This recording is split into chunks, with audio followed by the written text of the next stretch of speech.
Hello and welcome. My name is Alan, and we are back with more Eat Shoots and Leaves.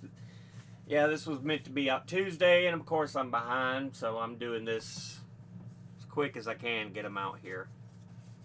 But anyway, we are talking on airs and graces, so let's continue on here. Are the colon and semicolon old fashioned?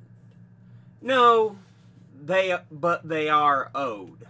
And the first printed semicolon was the mark of good old Aldus Maltius, just 2 years after Columbus sailed to the New World, and at the same date and place as the invention of the double entry bookkeeping. But although I still swoon every time I look at this particular semicolon from 1494, it was not, as it turns out, the first time a human being ever balanced a dot on top of a comma. The medieval scribes had used a symbol very similar to our modern semicolon in their Latin transcripts to indicate abbreviations. Thus, AC might appear as ATQ semicolon. The Greeks used the semicolon mark to indicate a question, and still do, those crazy guys. Meanwhile, a suspiciously similar mark, the punctus versus, was used by medieval scribes to indicate a termination in a psalm. But let's face it, we are not really interested in those dusty old medieval monks. What really concerns us is that while both the colon and the semicolon had been adopted into English well before 1700, confusion has surrounded their use ever since, and it is really only in the past few decades that grammarians have worked out a clear and satisfactory system for their application.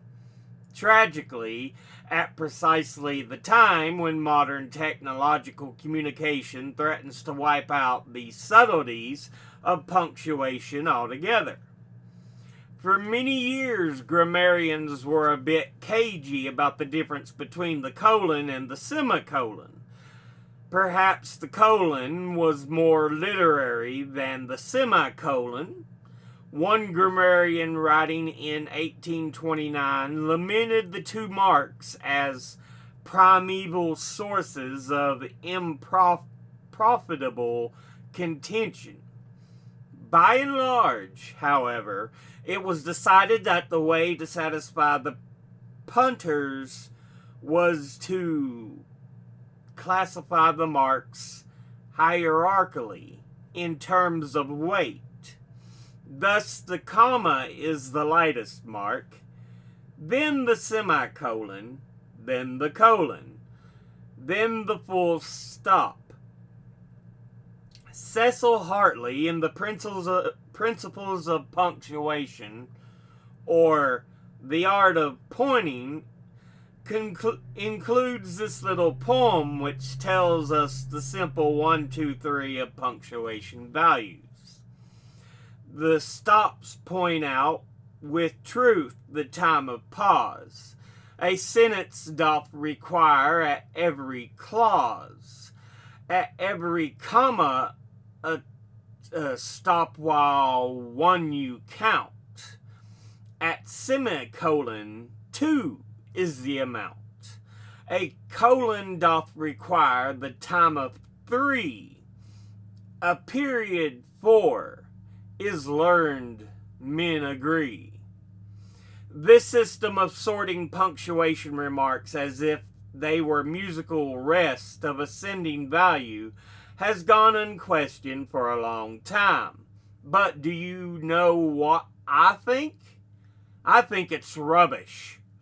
Complete nonsense. Who counts to 2? Who counts to 3?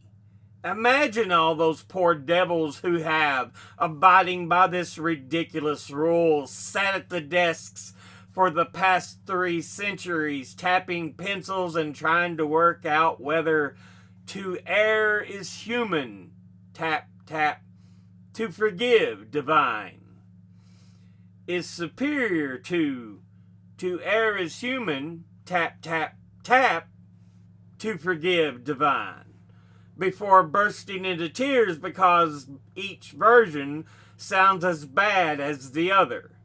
The idea of the semicolon as an imperceptible bit weightier than a comma and the colon as a teensy bit lighter than a full stop is a wrong-headed way of both characterizing the colon and the semicolon, and especially sorting them out.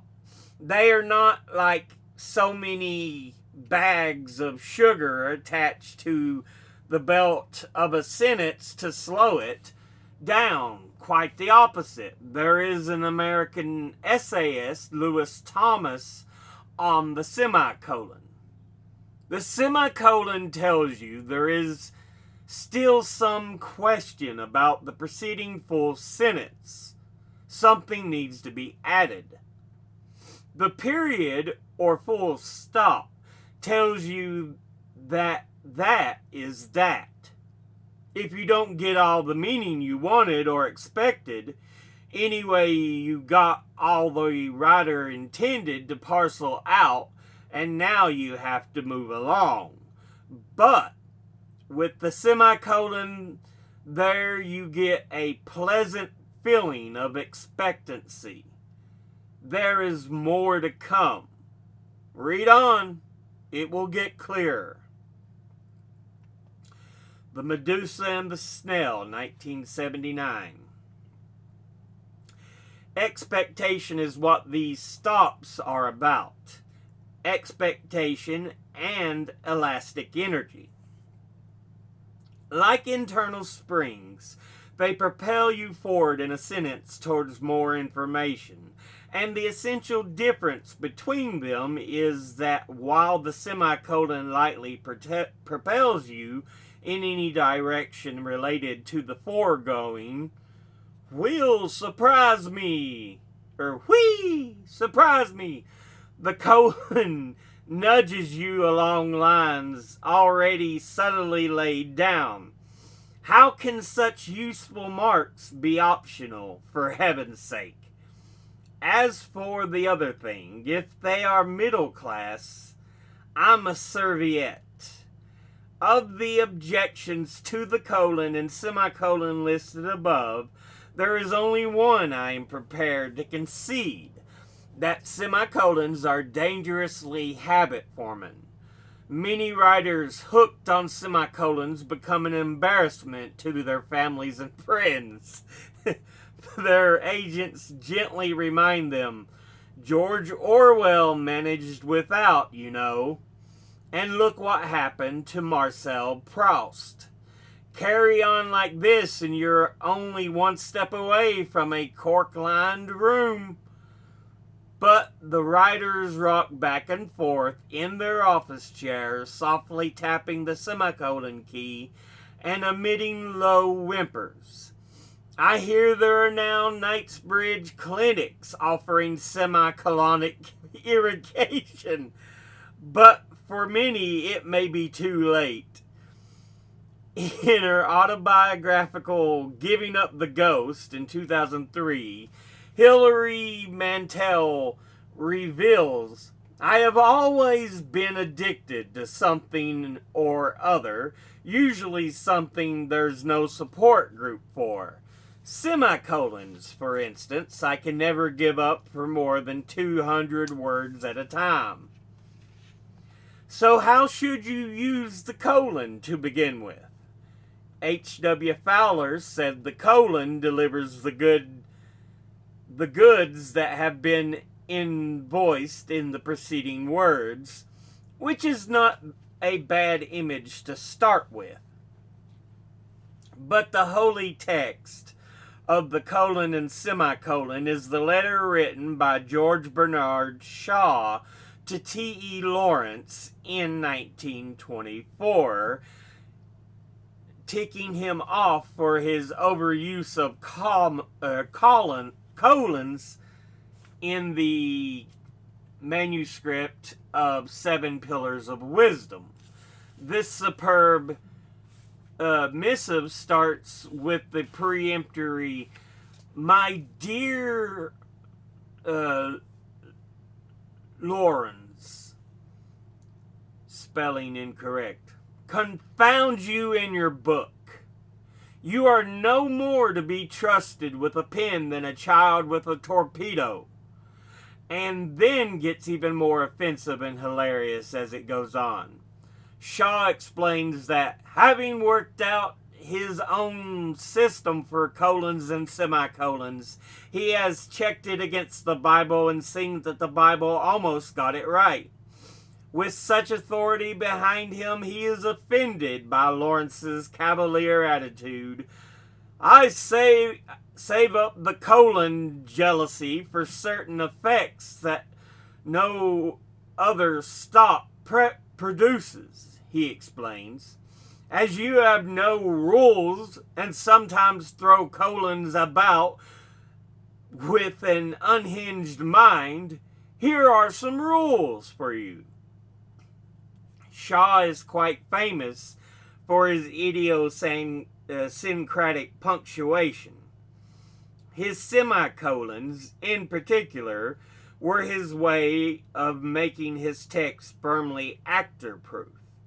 In fact, when Ralph Richardson tried to insert a few dramatic puffs and pants in his opening lines as Bluntschli in a 1931 production of Arms and the Man, Shaw stopped him at once and told him to forget the naturalism and observe the punctuation instead.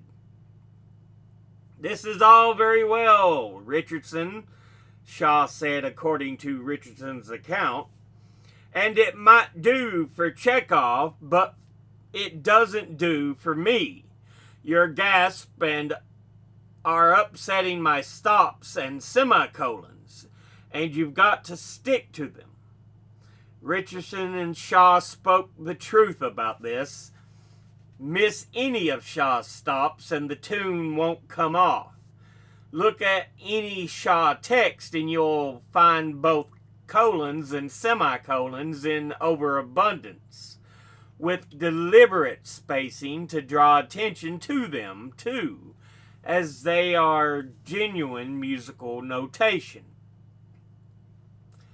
Captain Bluntschli, "I am very glad to see you, but you must leave this house at once. My husband has just returned with my future son-in-law, and they know nothing. If they did, the consequences would be terrible. You are a foreigner. You do not feel our national animosities as we do." Arms and the Man, Act 2. To adopt George Bernard Shaw's use of the semicolon today would be obviously an act of insanity. But in the letter to T.E. Lawrence, he is sound on the colon. When two statements are placed baldly in dramatic apposition, he said, use a colon. Thus, Lawrence could not speak. He was drunk. Shaw explains to Lawrence that when the second statement reaffirms, explains, or illustrates the first, you use a colon. Also, when you desire an abrupt pull-up, Lawrence was congenitally literary. That is, a liar. You will see, writes Shaw, that your colons before buts and the like are contraindicated in my scheme, and leave you without anything in reserve for the dramatic occasions mentioned above. You practically do not use semicolons at all. This is a symptom of mental defectiveness, probably induced by camp life.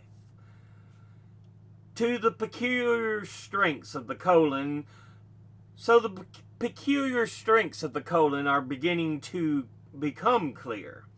The colon is nearly always preceded by a complete sentence, and in its simplest usage is rather theatrically announces what is to come. Like a well-trained magician's assistant, it pauses slightly to give you time to get a bit worried, and then efficiently whisks away the cloth and reveals the trick complete. To each of the following examples, incidentally, can't you hear a delighted, satisfied yes where the colon comes? This much is clear, Watson. It is the baying of an enormous hound. This much is clear, Watson. Yes, it was the baying of an enormous hound. Tom has only one rule in life. Never eat anything bigger than your head. Tom has only one rule in life. Yes, never eat anything bigger than your head. I pulled out all the stops with Carrie Ann. I used a semicolon. I pulled out all the stops with Carrie Ann. Yes, I used a semicolon.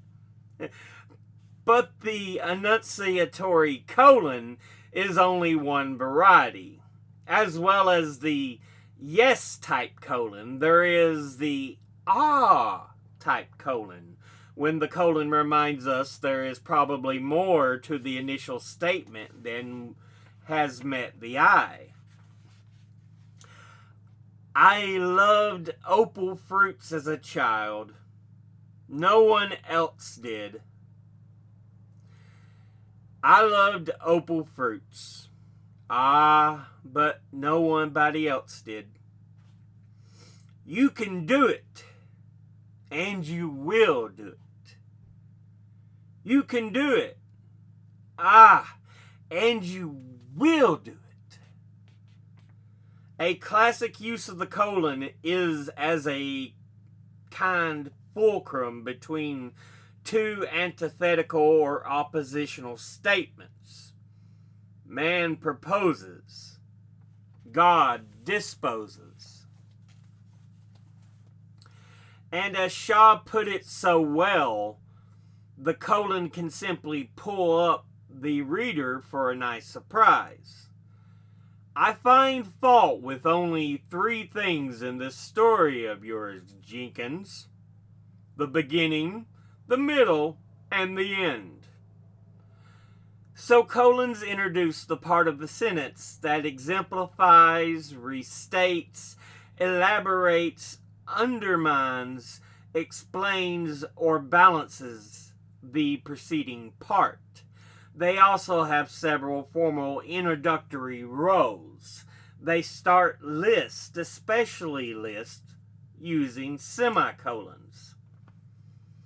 In later life, Carrie Ann found there were 3 qualities she disliked in other people: Britishness, superior airs, and a feigned lack of interest in her dusting of freckles. They set off book and film subtitles from the main titles. Burks and Winkers, a pessimist's view of language preservation.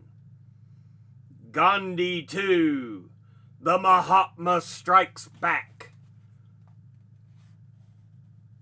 Conventionally, they separate dramatic characters from dialogue. Philip.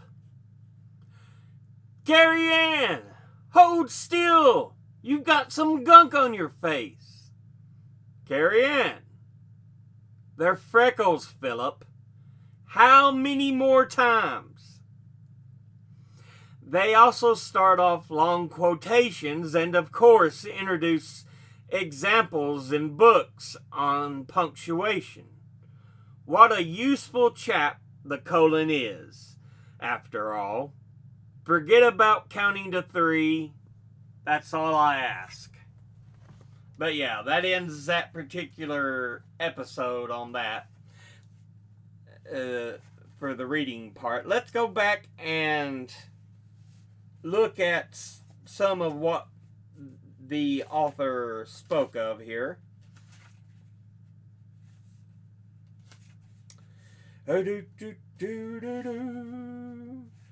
So yeah, she talks about how far back the use of the colon and semicolon go, and some of the suggestions on saying this is what it's for, or this isn't, because she gives the little poem. The stop points out with truth the time of pause. A sentence doth require at every clause. At every comma, stop while one you count. So after every comma,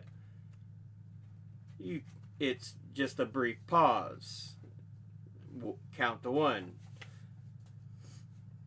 At semicolon, 2 is the amount.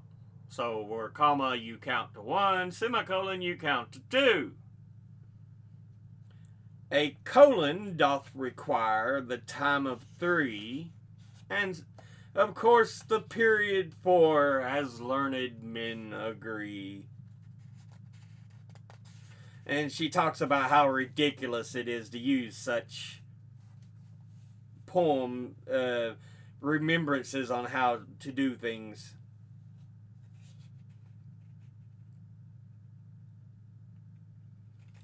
And she gives some examples of the semicolon, what some people say. And then, of course, she goes on with George Bernard Shaw writing his letter to T.E. Lawrence about his use of colons and semicolons. And for y'all who the name sounds familiar, T.E. Lawrence is better known as Lawrence of Arabia. So, yeah. And in the book, they have Shaw spelling out Lawrence as Luruns. Lawrence. Instead of the normal way you might spell Lawrence, Lawrence. Some people use a U instead of a W, so it's whichever way you spell it. But yeah, I think he might be misspelling it, but I think he might be poking fun at him a little bit. Lawrence.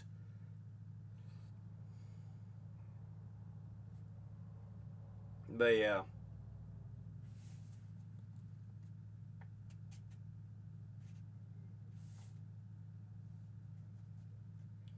(31) when they're trying to do, he's trying to tell them how to use the punctuation to act out his poems. But yeah.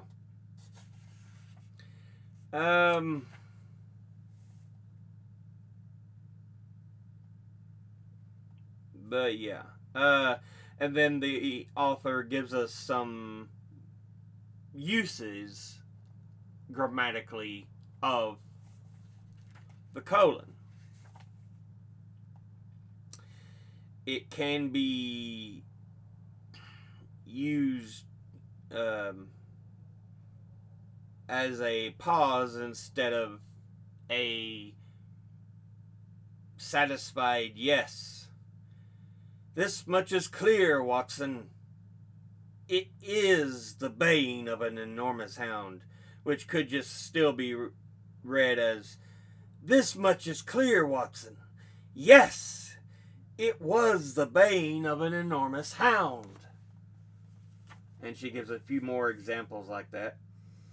And then they have the enunciatory colon, where they can go, ah, I loved opal fruits as a child. No one else did. I loved opal fruits. Ah, but nobody else did. And then they have the kind of two opposing ideas. Man proposes, God disposes.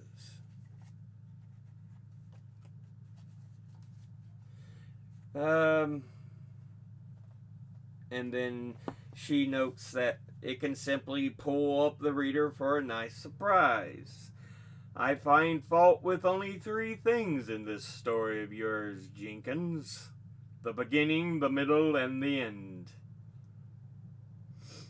Colons can also introduce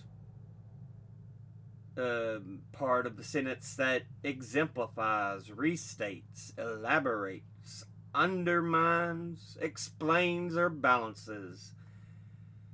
And so we have, in later life, Carrie Ann found there were 3 qualities she disliked in people: Britishness, superior airs, and a feigned lack of interest in her dusting of freckles. She says it can also set a book and film subtitles off from the main titles. Burks and Winkers, a pessimist view of language preservation. Gandhi 2, the Mahatma Strikes Back. And then, of course, it can be used to separate which characters say a line. And so it'll be like, Philip, colon, Carrie Ann, hold still, you've got gunk on your face. Carrie Ann, colon, they're freckles, Philip. How many more times? Yeah, that kind of thing. But that'll go ahead and end that episode.